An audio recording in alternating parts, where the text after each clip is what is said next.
God bless the USA, the flag, the Constitution, and the death penalty. And all God's people said, Amen. Leavened by Mom's Christian fundamentalism, my fear rose like a sourdough sponge in a greenhouse. Fear joggled and popped about our congregation like Mexican jumping beans, and escorted us just about as far. In Mom's circles, the Cold War forever remained a hot topic. And the Soviet Union? Let's face the truth now, Sister Starling. The USSR has probably infiltrated even our own congregation with a change agent. We've been duped into thinking really loves the Lord.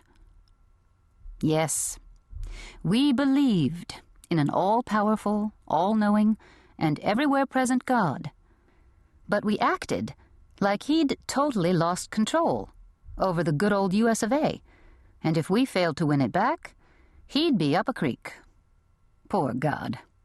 Imagine his thankfulness for churches like ours, willing to fight his political battles for him, to contend for the faith which was once delivered unto the saints.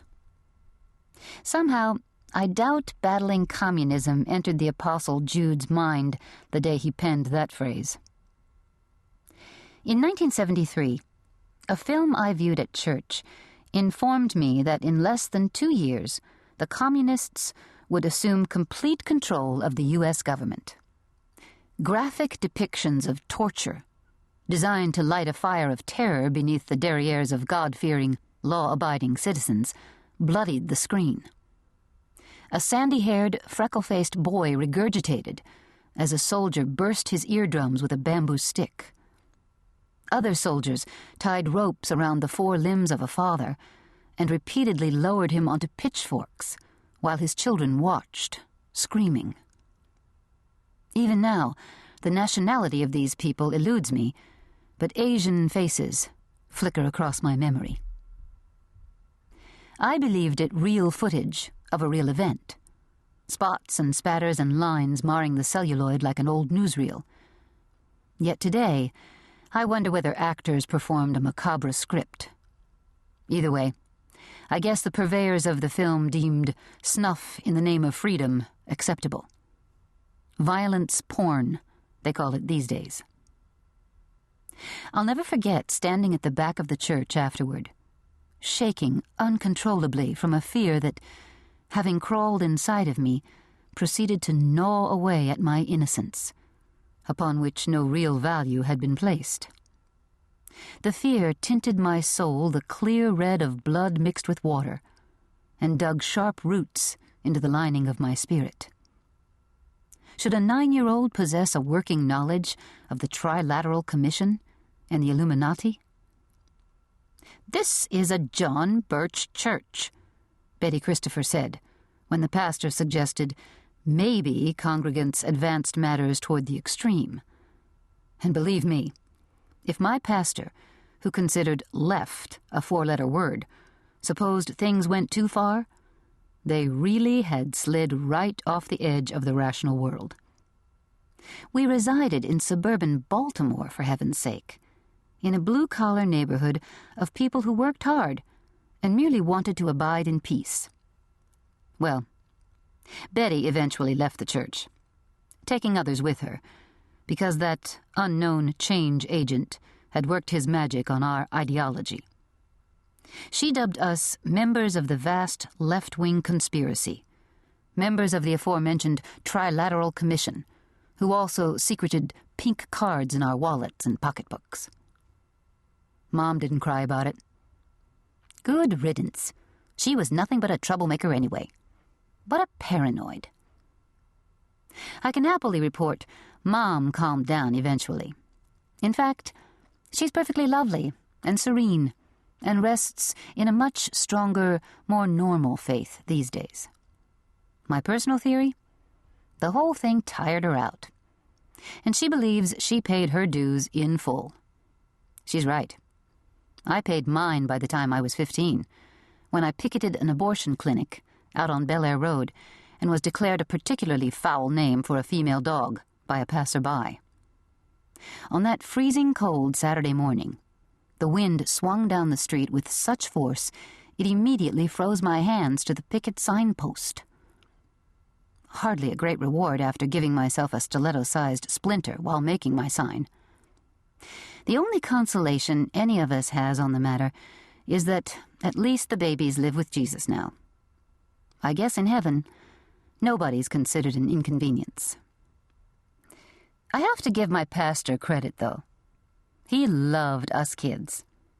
In fact, during church picnics at Muddy Run Park, it was my pastor who swam with us, let us dunk him, and threw us high in the air so we could flip, dive, and cannonball ourselves into exhaustion. Okay, time to stop the mental rumination before the snooze alarm goes off again. I slide the lever of the clock before it bleeps, pick up the bedside phone, and call Mom. "Hello, dear." Her voice comforts more than a down quilt. "Hi, Mom. Have a good night?" "Fine. Your brother brought me up some dinner. Some kind of baked flounder. I always sleep well after fish." She's always so happy to hear from me. I'm one of the few weird women who actually like being with her mom. I extend all the credit to her. I was a mouthy brat between ages 13 and 16. She persevered. That's Mom, though. Good. Can I drop Trixie off a little early this morning? Of course, dear. Why? Percy cut his hair last night, and I want to get him to the barber before school. How bad is it? Let's just put it this way. His bangs look like Milton Berle took a bite out of them. I wanted to say Steven Tyler, but Mom's no Aerosmith fan. Oh, my. I think every little boy does it at least once. This is the 8th time, Mom. 8th? Are you sure? That isn't something a mother forgets. My goodness. You'll have to start hiding the scissors. I've been hiding the scissors. He did it with his Bowie knife. Oh, my. She laughs, low and a bit scratchy. Mom had thyroid cancer at the untested age of 21. They scraped her vocal cords to make sure they'd removed it all. Better go wake them up. Love you, dear. I love you, too. Oh, wait. Bring Trixie in her pajamas. I bought the cutest little outfit for her the other day at the Heck Company. Of course, they started calling it plain old Hex years ago. Mom takes a while to align her vernacular with the times. I possess a fantasy. Ad gurus like to think they know about a woman's fantasies. Of course, theirs involve strawberries, silk scarves, and sweat. I fantasize about marriage to a man who says bedtime prayers with the kids, so I can take a nice hot bath. That's about it.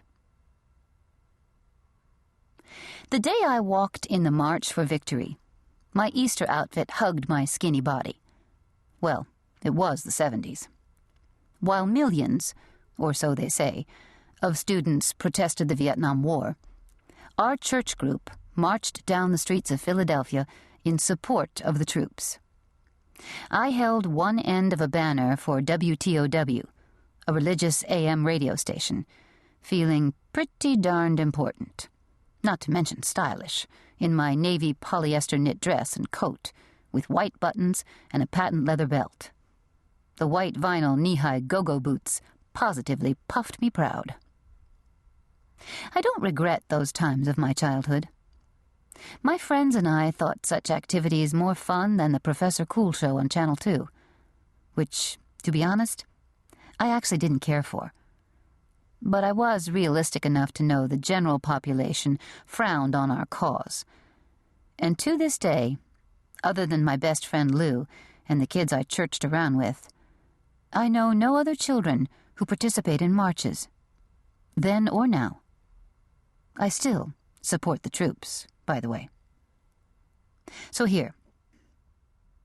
If you're looking for a story about someone who grew up in extreme conservatism and ended up a liberal.